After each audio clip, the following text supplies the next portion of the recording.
नमस्कार मित्रों, अनंत कथा सागर चैनल में मैं आपके सामने फिर उपस्थित हूँ। महाभारत कथा में सभा पर्व की कथा को आगे बढ़ाते हुए पिछले वीडियो में मैंने आपसे ये बताने की कोशिश करी थी कि उस समय महाभारत काल में प्रबंधन कैसे होता था, मैनेजमेंट कैसे होता था।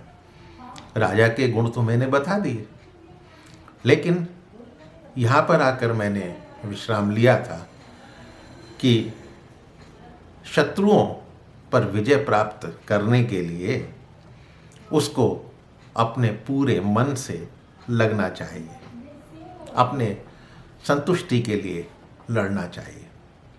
अब शत्रु पर विजय प्राप्त करने का मंत्र क्या है या उसका प्रबंधन कैसे करा जाए, आज इसके बारे में बताने की कोशिश कर रहा हूँ। वापस 5वें अध्याय में आते हैं सभा पर्व के। तो उसमें नारद जी ने बताया है कि राजा की विजय का मूल कारण होता है अच्छी सलाह और उसकी सुरक्षा जो मंत्रियों के अधीन होती है। इसलिए विश्वसनीय, वृद्ध, शुद्ध हृदय तथा बातों को अच्छी तरह जो समझा सके ऐसे को ही मंत्री बनाना चाहिए। भाई राजा के मूड का पता तो होता नहीं है, राजा का मूड नहीं है, उसे कुछ समझ में नहीं आ रहा है, नहीं है मेरा मन समझने के लिए। तो उस मंत्री के अंदर ये गुण होना चाहिए कि राजा को समय रहते और समय का ध्यान रखते हुए उसको अपनी बात, राज्य के हित की बात, राजा के हित की बात वो समझा सके। तो ऐसे उद्देश्य के लिए एक वृद्ध यानी मैच्योर्ड, एक शुद्ध हृदय वाला वो मंत्री बनना चाहिए। उसके बाद कहते हैं कि सभी किले, धन धान्य, अस्त्र शस्त्र, जल, यंत्र यानी मशीनें, शिल्पी तथा धनुर्धरों से भरे होने चाहिए। भाई जो आपके राज्य में किले हैं, यदि धन धान्य और अस्त्र शस्त्र की ही उसमें कमी पड़ गई और कोई आक्रमण करेगा तो आप कैसे जवाब देंगे? आपका किला घेर लिया गया तो आप किले में रहने वालों के लिए खाने पीने की व्यवस्था कहाँ से करेंगे? उसके बाद कहते हैं कि शत्रु पक्ष के 18 और अपने पक्ष के 15 तीर्थों की 3-3 अज्ञात गुप्तचरों द्वारा पड़ताल करानी चाहिए, यानी जासूसी करवानी चाहिए। अब वो तीर्थ हैं क्या?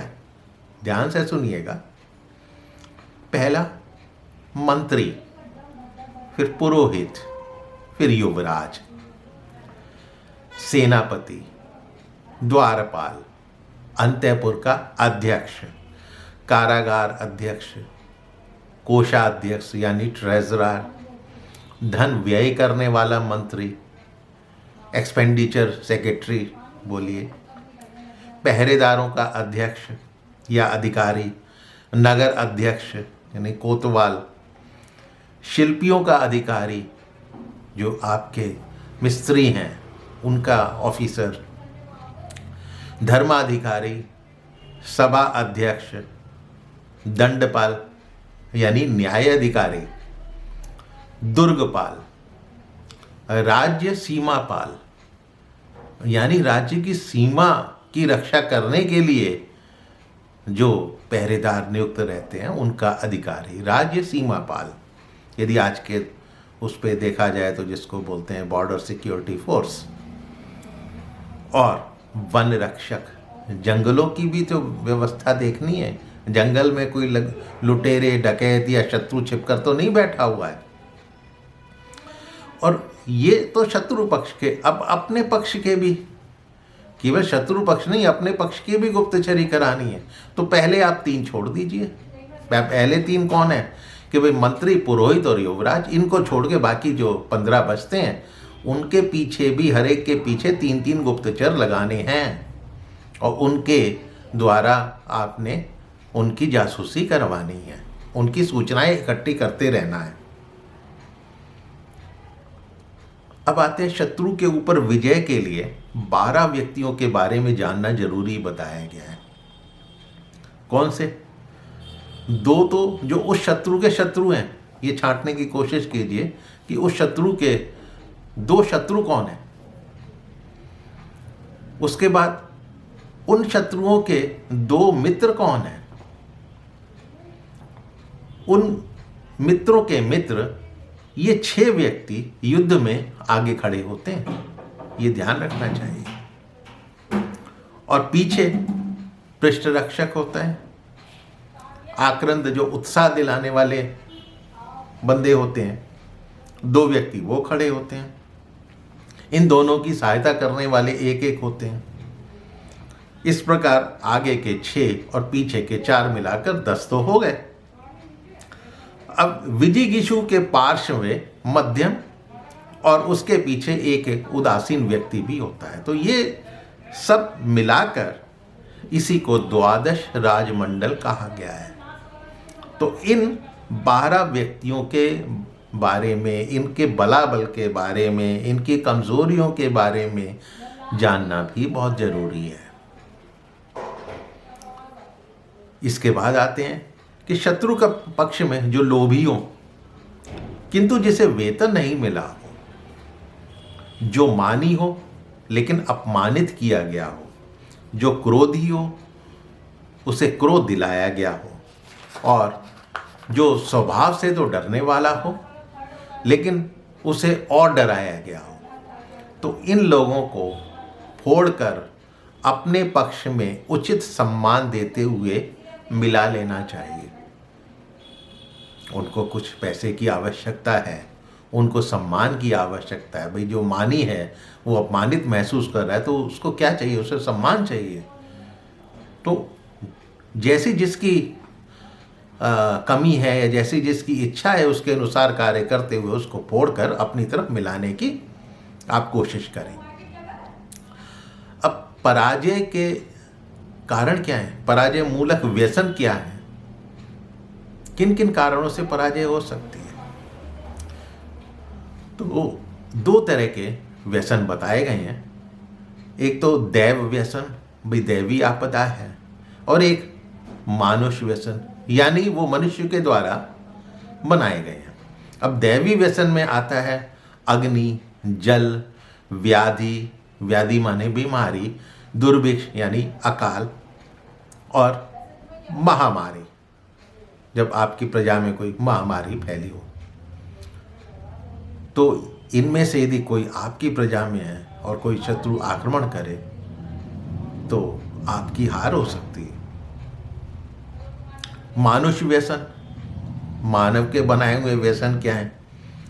मूर्ख पुरुष चोरों से, शत्रुओं से, राजा के प्रिय व्यक्तियों से तथा राजा के लोभ से प्राप्त भय, ये मानव के द्वारा बनाए गए व्यसन हैं। इनमें से कोई भी यदि आपकी प्रजा में है तो आपकी पराजय हो सकती है।